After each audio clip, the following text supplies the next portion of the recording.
Hey gang, welcome to my channel. I'm the Pony 314, and you know, we love the hard-hitting wheel guns on this channel, and today we have one for you, a genuine law enforcement classic. The Smith & Wesson Model 19 Combat Magnum, the favorite of highway patrol officers all over America during its heyday, and one of my favorites.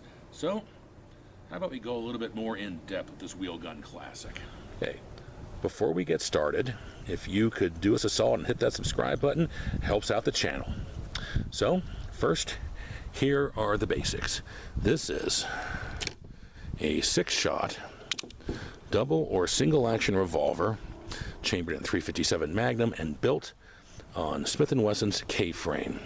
It has adjustable sights, multiple barrel lengths, but 4-inch is the standard. This was introduced by Smith & Wesson in 1957 as the Combat Magnum. This was introduced at the suggestion of one Bill Jordan, and this guy. He was a Border Patrol officer, a Marine Corps Reserve officer, veteran of both World War II and Korea. He was a trick shooter, a gun rider. This guy knew his stuff when it came to weapons, we'll put it that way.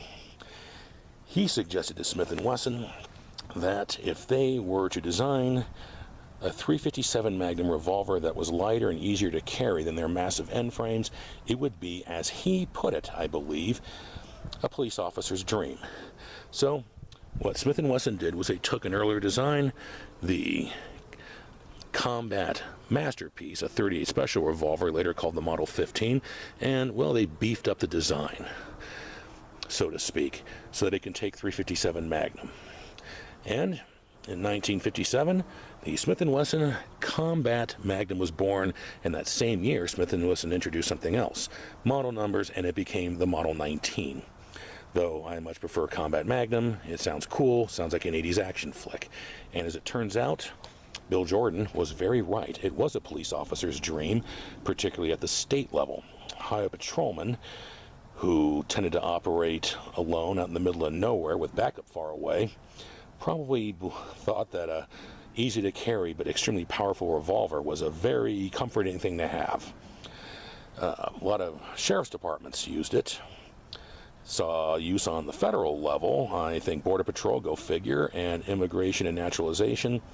Saw a lot less use with the big city police departments where political consideration limited the .38 Special, but it was authorized for carry by some city police departments, like the LAPD, for instance, provided that you loaded .38 Special. So, very widely used by law enforcement, very popular with civilian America, and Smith & Wesson in 1971, I think, introduced a stainless steel version called the Model 66.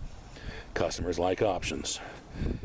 It did have one shortcoming, and that is, even though this was a beefier design than its .38 Special predecessor, it's still a medium frame, only so much steel in it, and so if you fire full power .357 Magnum out of it in large quantities over an extended period of time, you could overwhelm the design, put a crack someplace. I believe the forcing cone, that tended to happen.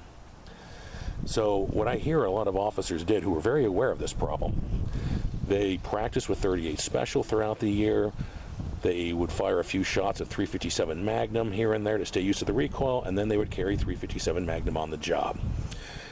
But turns out this was a huge hit, and what's not to like? Easy to carry, hard hitting. In a lot of ways, it is just a first-rate revolver, and I certainly like it. Went out of production in 1999. Handful of years was reintroduced, I should say, and so it seems to be popular again. And, well, this is also, on a personal note, one of my traveling revolvers. When I drive out of town, where legal that is, when I go camping or whatnot, I tend to take a .357 revolver with me for protection. This is one of the ones I take. I tend to alternate, but so this one's seen a lot of road miles. So, with all this in mind, I really enjoy shooting it, so I'd like to go do that now. So what do you say we head to the range with the Smith & Wesson Model 19, or the cooler sounding name of Combat Magnum. Welcome to beautiful, sunny Truth or Consequences, New Mexico. And we're getting some heavy hitting firepower today with the Smith & Wesson Model 19, the Combat Magnum. We have our bleeding 3D zombie target downrange a bit, and we're going to put some serious holes in it and see how long that target lasts. So let's go ahead and get started.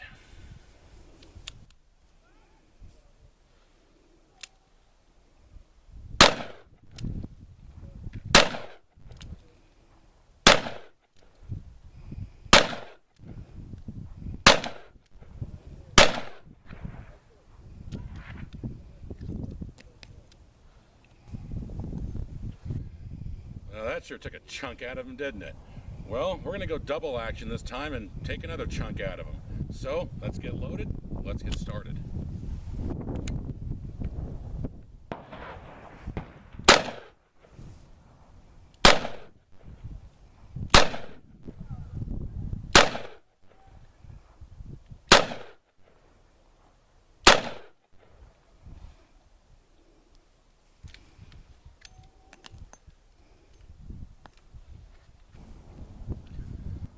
Time for our third and final shoot with this beauty, the Smith & Wesson Model 19 Combat Magnum.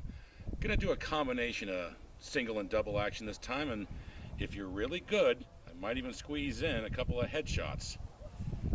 It's got a head, and it is a zombie, so how about, without any further ado,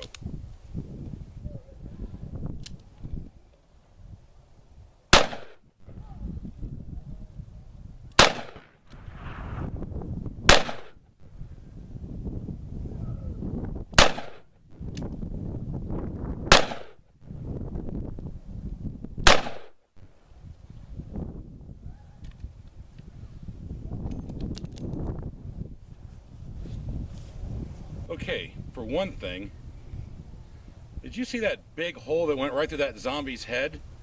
Well, anytime someone tells you that a .357 Magnum revolver is not the ideal handgun to take when the zombies rise, and they will, go ahead and show them this video.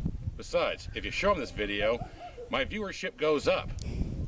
Hey, sometimes it is all about me. But that was our episode on this beautiful classic here, the law enforcement icon, Smith & Wesson Model 19 Combat Magnum. Hope you enjoyed. Thank you so much for watching. And if you like what we do on this channel, like, share, comment, subscribe. You know the drill. Anyway, I'm the Pony 314, and I'll see you at the range.